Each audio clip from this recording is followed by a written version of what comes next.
Hello friends, पिछले video में हमने निफ्टी के 15 मिनट चार्ट में समझा था ये जो है ए बी और सी एक इरेगुलर करेक्शन है। यहाँ पे 4 कंप्लीट होता है और फिफ्थ के लिए जो हमने प्रोजेक्शन निकाला था 38 to 61% की रेंज में जो है ये वेव 5 के लिए जा सकता है।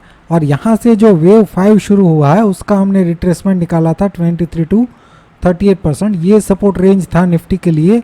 अगर इस रेंज में करेक्टिव डिक्लाइन आता है तो वहाँ से बाउंस फिर से इस रेंज में हमें देखने को मिल सकता है। अगर इसके नीचे ट्रेड करता है तो ही हम निफ्टी में नेगेटिव थे और इसके नीचे फिर ये जा सकता है। अगर इसको ब्रेक करता है तो ही निफ्टी में आज गैप अप ओपनिंग देखने को मिला। इसका मतलब ये सपोर्ट रेंज जो है वो ऊपर शिफ्ट हो जाएगी, क्योंकि हमने यहाँ से निकाली थी, अब हमें नए हाई से निकालनी होगी।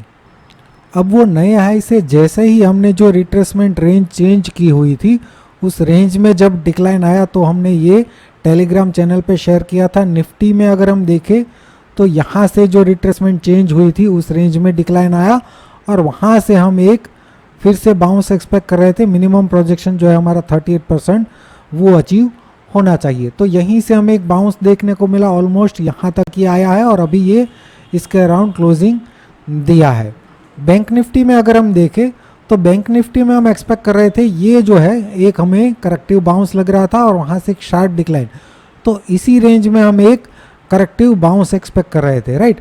तो ये जो मैंने मेंशन किया है यहाँ पे 3 वेव मूव, तो इसका मतलब ऐसा नहीं है कि एग्जैक्टली ये ए बी और सी ऐसा ही बनेगा। इसका मतलब करेक्टिव मूव, तो करेक्टिव 5 टाइप्स के मूव होते हैं, राइट। 5 टाइप्स की करेक्टिव पैटर्न है, उनमें से ये कोई भी बन सकता है, राइट। तो अभी भी बैंक निफ्टी में आज के क्लोजिंग के बाद भी हमें लग रहा है कि ये करेक्टिव मूव अभी पूरा नहीं हुआ है और वो 50% के अराउंड अभी भी एक बाउंस दे सकता है और वहाँ से फिर जो है जो ये डिक्लाइन हम एक्सपेक्ट कर रहे थे वो स्टार्ट हो सकता है। तो जैसा यहाँ पे मेंशन किया था निफ्टी और बैंक निफ्टी उसी तरीके से आज मूवमेंट दिए है। रेन इंडस्ट्री का कॉल हमने जो बाय किया था वो आज हमने बुक कर लिया, यहाँ पे 40% के अराउंड का यहाँ पे हमने प्रॉफिट उसमें बुक कर लिया। उसके बाद ये अपडेट को ध्यान से समझिए, यहाँ पे हमने 11:17 पर एक बैंक निफ्टी का ट्रेड सेटअप दिया था कि ये बैंक निफ्टी जो है ये सेलिंग रेंज है, 50% से लेके 61% की रेंज में अगर आता है तो हम इसको शॉर्ट कर सकते हैं या फिर पुट बाय कर सकते हैं। और यहाँ पे मैंने अप्रॉक्सीमेट एक स्टॉप लॉस भी दिया हुआ था, राइट। अभी उसके बाद अगर आप देखें तो यहाँ पे बैंक निफ्टी ने इसी रेंज में बहुत ही ज़्यादा टाइम स्पेंड किया, सेलिंग रेंज तक आया ही नहीं। कई बार क्या होता है, ज़्यादातर प्राइस एक्शन जो लोग फॉलो करते हैं वो यहाँ पे इस तरीके से ट्रेंड लाइन ड्रॉ करके रखते हैं और इसी ट्रेंड लाइन पे बहुत ही यहाँ पे फ्लक्चुएशन हमें देखने को मिला। यहाँ से ब्रेकडाउन होता है, शार्प बाउंस होता है, फिर से ब्रेकडाउन होता है, शार्प बाउंस होता है। तो इसी जगह पे ज़्यादातर लोगों के मल्टीपल टाइम्स स्टॉप लॉसेस जो होते हैं हिट होने की प्रोबेबिलिटी बढ़ जाती है। लेकिन हम यहाँ पे पेशेंटली वेट कर रहे थे कि इस रेंज में अगर आप मिलता है तो ही हमें पुट बाय करना है, अदरवाइज़ यहाँ पे हम कुछ भी नहीं कर रहे थे, हमें कोई भी जल्दबाजी नहीं थी। अभी यहाँ पे इस पोस्ट को अगर आप देखें तो मैंने मेंशन किया था कि हम इसको वीडियो में डिस्कस करेंगे। इसको हम समझने की कोशिश करते हैं। जो हमने ये ट्रेड सेटअप पोस्ट किया था उसके ऑलमोस्ट 1 घंटे बाद ये लो के अराउंड आ गया था, राइट। यहाँ पे ये ब्रेक करने की कोशिश कर रहा था, लेकिन फिर भी यहाँ पे हमने जल्दबाजी नहीं की थी, हमने ये लेवल मेंशन किए थे और मैंने कहा था कि मैं वीडियो में आपको समझाऊंगा, राइट। तो ज़्यादातर क्या होता है कि ये एक करेक्टिव बाउंस हमें लग रहा है, राइट।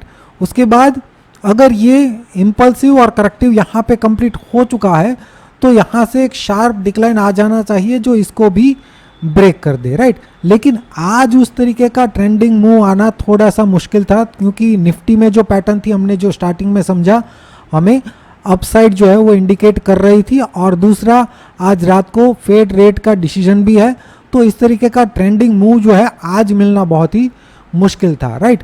तो यहाँ पे क्या प्रोबेबिलिटी बन जाती कि ये बाउंस जो है एक ABC बन जाता और उसके बाद ये फिर से एक ABC इस रेंज में आने के बाद ये एक इरेगुलर करेक्शन बन जाता, राइट। ये A, ये B और यहाँ से फिर से बाउंस हमें इस रेंज में देखने को मिल सकता है, ये प्रोबेबिलिटी थी, राइट। तो इसीलिए ये रेंज मैंने मेंशन की थी कि इस रेंज के नीचे ये आज मोस्ट प्रोबेबली नहीं जाएगा क्योंकि आज ट्रेंडिंग होने की प्रोबेबिलिटी कम है।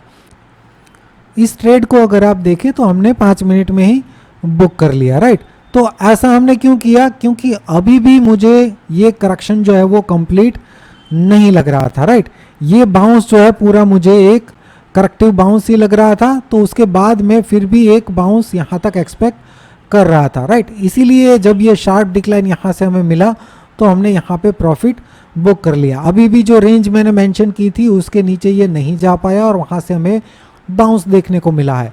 हो सकता है कि कल ओपनिंग इस रेंज में हो जाए और उसके बाद जैसा हमें आज देखने को मिला उस तरीके का ही डिक्लाइन कल भी ओपनिंग के बाद देखने को मिल सकता है। तो बैंक निफ्टी में अभी भी हम नेगेटिव है, अगर इसके ऊपर ट्रेड करता है 44,120 के ऊपर तो ही ये पॉजिटिव बन सकता है। अभी आज के एनालिसिस की शुरुआत हम निफ्टी के डेली चार्ट से कर रहे हैं। डेली चार्ट में अगर हम देखें तो ये 1, 2, 3 और 4 के बाद 5th का जो प्रोजेक्शन है उस रेंज में ऑलरेडी निफ्टी आ चुका है, राइट। और यहां से 5th का बाउंस अगर हम देखें तो ये 1, 2, 3 एक इरेगुलर करेक्शन 4 और यहां से 5th जो है वो एक बार इसके ऊपर जाना चाहिए, राइट। वो 5th कंप्लीट होने के बाद हम एक रिट्रेसमेंट इस पूरे बाउंस का एक्सपेक्ट कर सकते हैं। अगर हम 23 to 38% तक का ही एक्सपेक्ट करें तो भी यहाँ से ये 18,300 से लेके 18,000 तक का डिक्लाइन हमें देखने को मिल सकता है। सिर्फ और सिर्फ 23% और 38% की रेंज ही एक्सपेक्ट करें तो भी। अभी यहाँ से जो 5 का बाउंस है, वेव 5 का बाउंस, उसको अगर हम 1 आवर टाइम फ्रेम में देखें तो यहाँ से ये 1, 2, 3 और ये इरेगुलर करेक्शन 4 और यहाँ से 5th का अगर हम प्रोजेक्शन निकालें तो इस रेंज में अभी भी ये नहीं आया है, राइट। तो अभी भी इस रेंज में हम एक बाउंस एक्सपेक्ट कर सकते हैं निफ्टी में। और इस रेंज में आने के बाद मान लीजिए कि ये 38% तक आता है और ये टारगेट अचीव करने के बाद डिक्लाइन कर देता है तो ये वेव 5 जो शुरू हुआ है, लास्ट वेव 5, उसका भी अगर हम रिट्रेसमेंट निकालें तो एटलीस्ट इस रेंज में हमें एक डिक्लाइन देखने को मिल सकता है। सिर्फ यहाँ से ही डिक्लाइन स्टार्ट हो जाए तो, अगर ऊपर से होता है तो ये रेंज थोड़ी सी शिफ्ट हो जाएगी। तो ये रेंज जो है निफ्टी में हमारे लिए शॉर्टिंग रेंज होनी चाहिए। यहाँ इस रेंज में आते ही हम निफ्टी में सेलिंग का व्यू अपना सकते हैं। अब ये जो वेव 5 शुरू हुआ है 18,555 से, उसको भी अगर हम स्मॉलर टाइम फ्रेम में देखें तो ये निफ्टी का 15 मिनट चार्ट है। यहाँ पे हमने काउंटिंग नहीं दिया है क्योंकि यहाँ पे बहुत ही ओवरलैपिंग है। मान लीजिए कि ये 1 है और ये 2 है और अगर ये 3 और ये 4 है तो यहाँ से 5th का अगर हम प्रोजेक्शन निकालें तो इस रेंज में ये बाउंस दे सकता है जहाँ पे ये मिनिमम प्रोजेक्शन ऑलरेडी अचीव कर चुका है, लेकिन इस हाई को अभी भी ब्रेक नहीं कर पाया है, राइट। तो इस हाई के ऊपर इस रेंज में या फिर कहिए कि ये 61% के आसपास हमें एक बाउंस निफ्टी में देखने को मिल सकता है। मान लीजिए कि इसको ब्रेक किए बिना ही यहाँ पे डिक्लाइन करता है तो ये अभी भी सपोर्ट रेंज की तरह एक्ट कर सकता है और वहाँ से फिर से एक बाउंस हमें यहाँ तक का देखने को मिल सकता है। अगर इसके नीचे ट्रेड करता है तो ही निफ्टी में नेगेटिव हम हो सकते हैं। अदरवाइज अगर इसको ब्रेक किए बिना ही अगर इस रेंज में आता है तो अभी भी यहाँ से बाउंस की पॉसिबिलिटी बन सकती है। इस लेवल के आसपास हम शॉर्ट प्लान कर सकते हैं और उसके बाद मैनेज करेंगे। सबसे पहले तो ये जो भी इसके आसपास टॉप बना होगा उसका रिट्रेसमेंट निकालेंगे 23 to 38%। उसको अगर ये शार्पली ब्रेक कर देता है 38% को तो फिर पॉसिबल है कि थोड़ा सा साइडवेज होने के बाद डिक्लाइन जो है वो कंटिन्यू कर सकता है।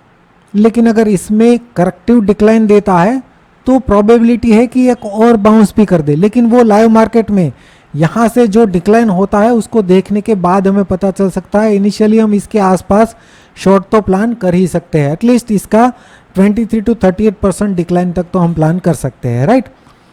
तो कल के लिए जो भी सिनारियो था हमने समझने की कोशिश की है। वीडियो अगर पसंद आया तो लाइक कीजिएगा और नए हैं तो सब्सक्राइब कर लीजिए। वीडियो देखने के लिए आपका बहुत बहुत शुक्रिया, धन्यवाद।